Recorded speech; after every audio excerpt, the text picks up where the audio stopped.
সাগরের মাঝখানে এক পাহাড়, ওই পাহাড়ের উপরে বসে 500 বছর টানা আল্লাহর ইবাদত। দিনে আর রাতে একবার করে নিচে নামতেন। সেখানে আল্লাহ তাআলা পাথরের ভেতর থেকে তার জন্য মিঠা পানির ব্যবস্থা করে দিয়েছেন, আর একটা ডালিম গাছের ব্যবস্থা করে দিয়েছেন। সকালে নামলে একটা টসটসে ডালিম, রাতে নামলে টসটসে ডালিম। এগুলো খেয়ে খেয়ে 500 বছর সে আল্লাহর ইবাদত করেছে।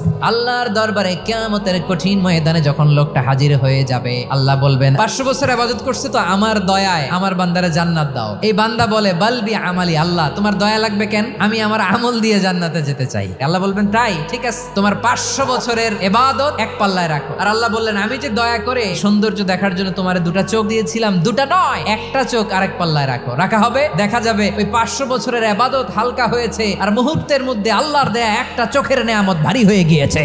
ফলাফল দেখো, হিসাব বলে তুমি এখন জাহান্নামে যাবা, যাও এবার জাহান্নামে যাও। এবার লোকটা কাচুমাচু করে বলে আল্লাহ এবার আমি বুঝতে পেরেছি তোমার দয়া ছাড়া দুনিয়ায় কেউ জান্নাতে যেতে পারবে না।